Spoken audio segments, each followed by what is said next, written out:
Ayer la comisión multipartidista, conformada por 5 legisladores de diversas bancadas, por eso se llama multipartidista, decidió finalmente aprobar el informe después de evaluar el desempeño de la señora Guadalupe Llori y las denuncias, o la denuncia que fuese presentada por quien hoy es nuestro primer invitado, el legislador Esteban Torres, de la provincia de Tungurahua.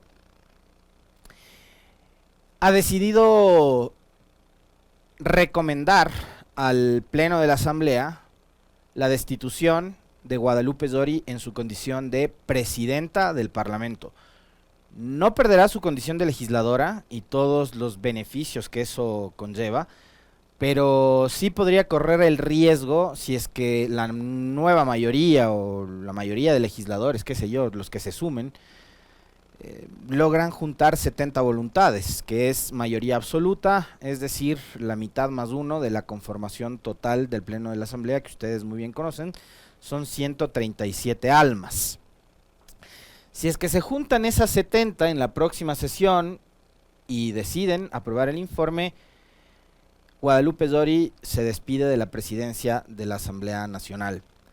Ahora, la convocatoria para que se dé esa sesión depende justamente de la implicada en este caso, que es la señora Llori. Entonces, más allá del plazo que le pueda imponer la ley, que es de 5 días para hacer la convocatoria, capaz que la señora coge y, como lo ha hecho todo este tiempo, y la guarda ahí, y, qué sé yo, no sé, digamos, se me ocurre, hay tantas argucias que utilizan a ratos nuestros políticos, o algunos de los políticos de este país, que no me sorprendería que la señora lo que empiece es a dilatar, ¿no? E incluso estemos ya ahora mismo a vísperas de que presente una nueva acción de protección y acuda justamente a la justicia ordinaria para resolver un problema que es de carácter político. Y sí, o sea, más allá de los derechos que ella pueda, digamos, tratar de defender, este es un tema político. Hagan de cuenta que lo que está sucediendo ahora mismo con la señora Llori es más o menos algo parecido a lo que organizaciones y grupos ciudadanos desde el día de ayer buscarán hacer con el presidente Lasso, que fue elegido también democráticamente, y él puede defender también su derecho, ¿no?, a permanecer en el cargo y de tales. Es una suerte de revocatoria del mandato. Y como les decía, la señora Llori no es que va a perder su condición de legisladora, o sea, va a seguir ganando un sueldo, va a tener inmunidad parlamentaria, etcétera. Volverá a su curul, como el resto de los otros 130 legisladores que no están en el CAL, y listo, y se acabó el problema. Entonces, es un asunto político.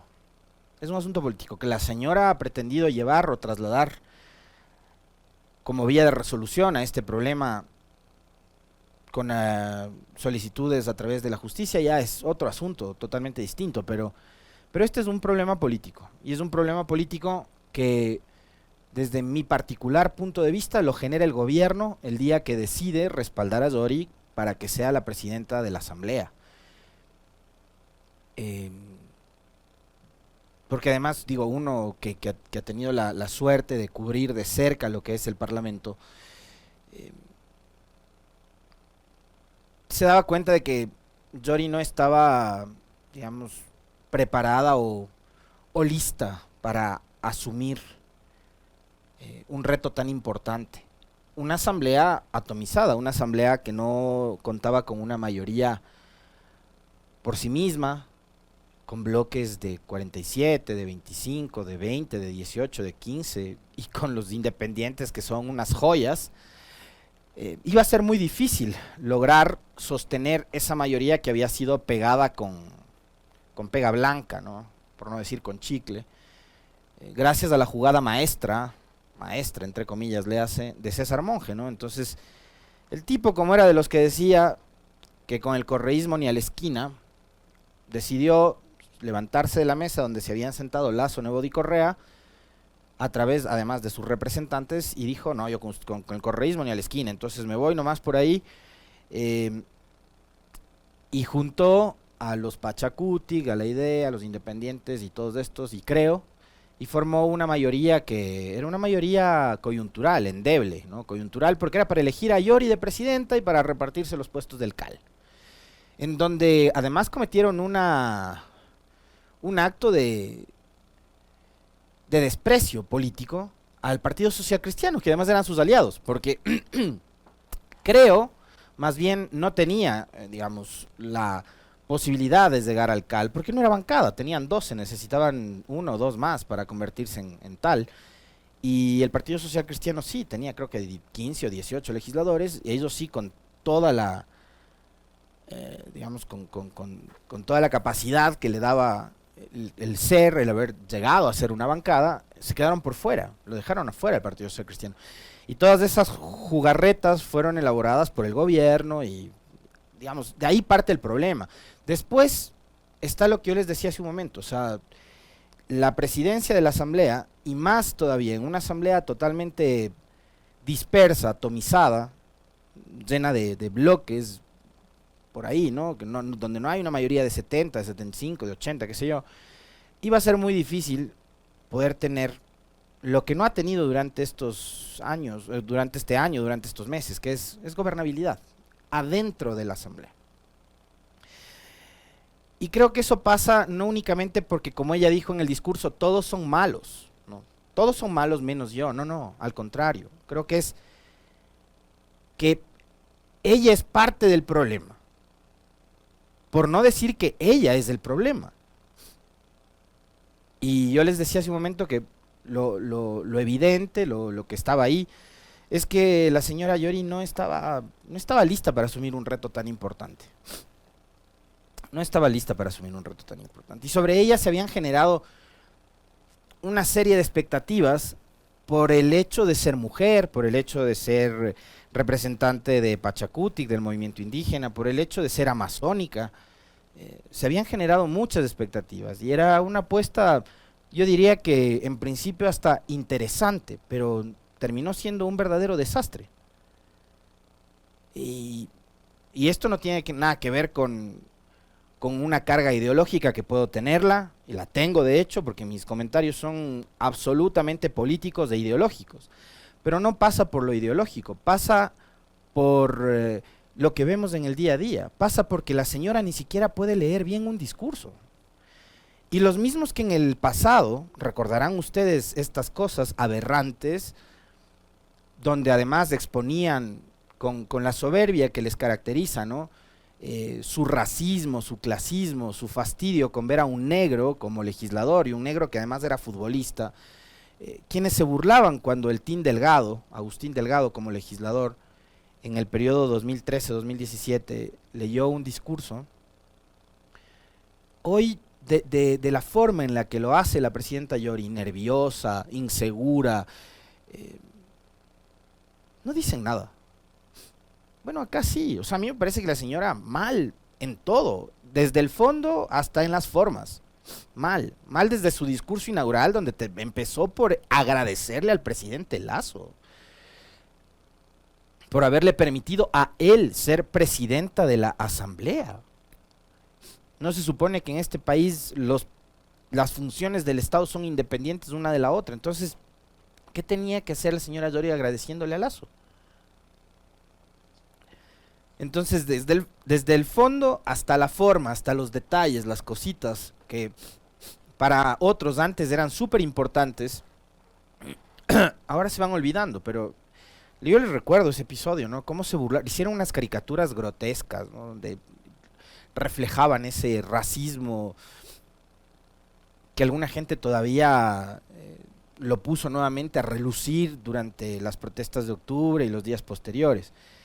Pero con Yori no han sido así tan mordaces ni tan letales a la hora de comentar o de criticar como lo fueron con el Team Delgado, por ejemplo. Y lo que pase con la señora Yori va a depender única y exclusivamente de los 137 legisladores, y como decía, dependerá también de ver qué qué salida le dan, porque digo, para mí tampoco es ninguna garantía de absolutamente nada quienes podrían reemplazarla, ¿no? O sea, el señor Saquicela se va a quedar en la presidencia de la Asamblea. Y si eso al organismo como tal, a la función legislativa, le parece que es lo mejor, bueno, ya depende de ellos, ¿no? Pero a mí me parece que tampoco en este caso el remedio va a resultar mejor que la enfermedad que tenemos hoy día, ¿no? No sé si ustedes van a coincidir conmigo, pero yo por lo menos lo veo así, porque las ejecutorias de uno y de otra no han sido precisamente las mejores. A mí ahorita mismo se me viene a la memoria un episodio donde el señor Saquicela le decía al secretario de la Asamblea más o menos como que aquí mando yo, o usted hace lo que yo le digo. Algo parecido a lo que hizo la señora Zori el otro día, ¿no? O sea, aquí la que dirige y aquí se hace lo que dice quien dirige la Asamblea, y esa soy yo. O sea, más o menos así. Entonces, con esos...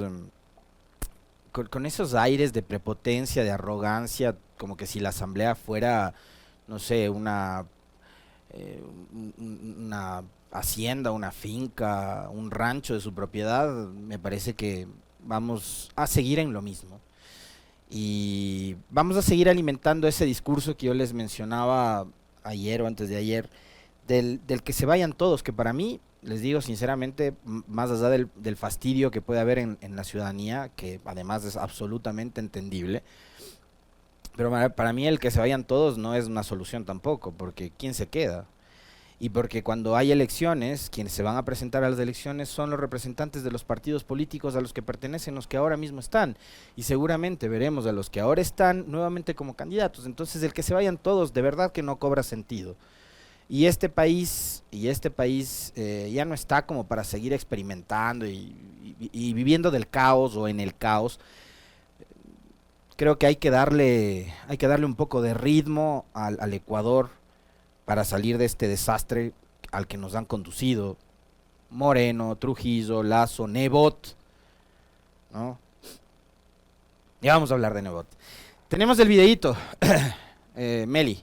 Ayer en la ciudad de Guayaquil, para pasarnos de coles a nabos, vamos a hablar ahora de temas ya locales y más políticos, y nos vamos a ir un ratito al puerto principal, porque... bueno, cerramos el comentario diciendo que dependerá de la señora Zori convocar a la sesión del Pleno de la Asamblea para que se resuelva su destino, su futuro como presidenta del primer poder del Estado, y de si se juntan o no 70 voluntades para decirle bye bye. Ayer en Guayaquil, el Partido Social Cristiano oficializó en un evento masivo en un coliseo, no sé si era el Voltaire Paladines Polo, ese coliseo que es muy famoso de Guayaquil, me parece que sí, no lo sé bien, pero bueno, fue un coliseo con una asistencia multitudinaria de partidarios del Partido Social Cristiano, en donde Jaime Nebot oficializó como líder máximo de esta organización política la candidatura a la reelección de la señora Cynthia Viteri. Escuchemos primero lo que dijo Jaime Nebot, por favor. Orgánico y respetuoso. Se siguen procedimientos. ¿A qué se debe la proclamación a la alcaldía de Guayaquil en el periodo 2023-2027 de Cynthia Viteri? Se debe a méritos, a la opinión de ustedes, de las bases del pueblo de Guayaquil, se debe a las encuestas también, sobre todo cuando hay aspirantes que actúan caballerosamente, disputando una posición con altura, sumando en vez de restar. Hasta hace poco no había ningún aspirante a la candidatura alcalde de Guayaquil, salvo Cynthia. Hace poco un aspirante caballeroso como es Nicolás Lapenti, puso de por medio su aspiración, pero hace pocos días, y ha emitido un comunicado el día de hoy, la nueva ley le impide aspirar a la candidatura de alcalde de Guayaquil, porque no nació en Guayaquil y la última vez que votó en el último proceso electoral, votó en el lugar de su residencia, donde tiene registrado su domicilio, que no es Guayaquil. Así que alcaldesa y futura alcaldesa, a usted nadie le está disputando en el Partido Social Cristiano el nombramiento de alcaldesa, de candidata a la alcaldesa de Guayaquil. Muy bien. Oficializada entonces la candidatura de Cynthia Viteri a la alcaldía de Guayaquil. Se descarta la participación de Nicolás Lapenti, que días atrás había publicado algunos comunicados diciendo que le interesaba postularse por el Partido Social Cristiano a la alcaldía de Guayaquil. Lo aclara Nebot por qué. Porque él no ha sido guayaquileño de nacimiento, porque además votó en su lugar de residencia, que aparentemente no es Guayaquil. Desconozco si es San Borondón, si es cualquier otro cantón de la provincia del Guayas, no lo sé. Pero me parece que lo que hacen es como anticiparse ya a la jugada, ¿no? A ver, no queremos a ningún otro candidato que no sea Cynthia, por un lado. Pero lo que me llamó la atención, más allá del anuncio de la candidatura de Cynthia Viteri a la alcaldía de Guayaquil, fueron las críticas de Nebot al gobierno nacional. Dijo Nebot en su discurso: no hay que tener compasión a este periodo de inseguridad catastrófico que es inaguantable. Hay que ayudar al gobierno nacional, sí, pero la competencia de seguridad le corresponde precisamente al gobierno nacional. O sea, que desde la alcaldía se puede hacer todo para poder ayudarle al gobierno, pero que la seguridad es competencia y materia del Ejecutivo. Le aclaró Nebot al gobierno del presidente Lasso, que días atrás ha dicho que la inseguridad en Guayaquil también es porque ha habido una alcaldía que no ha hecho mucho, ¿no? Hay que protestar también contra los impuestos en contra de los ecuatorianos. Con menos ingresos en compra en condiciones de injusticia, la economía y la política son ciencias que sirven para ayudar al ciudadano. Esto por la ley tributaria que se aprobó en noviembre del año pasado, que pasó por el Ministerio de la Ley en la Asamblea, y por el golpazo que recibió la clase media a la hora de pagar impuestos. No se puede tener 10.000 millones de dólares en reservas internacionales beneficiando a los acreedores, mientras los policías piden plata para el rancho, mientras se cierran hospitales, no hay útiles para la educación de los niños, ni materiales para sacar cédulas, dijo Jaime Nebot. Ustedes están en todo su derecho de creerle o no a Nebot cuando entra a confrontar con Lasso. Ahora, esto también puede ser parte del show que es la política, porque estamos en un año preelectoral, entonces ahora ya no va a haber alianza, ya no irán juntos en la papeleta, cada uno pondrá sus candidatos para alcaldes y para prefectos, etcétera. Así que puede ser parte del tongo político y del show. Lo que sí me llamó la atención es lo que dijo Cynthia Viteri. Tenemos ese video en donde Cynthia le dice al gobierno y al Ministerio del Interior, a la Policía Nacional, que si no se ponen a trabajar por la seguridad, les van a quitar todos los juguetes que les dieron. Escuchemos a la alcaldesa Cynthia Viteri.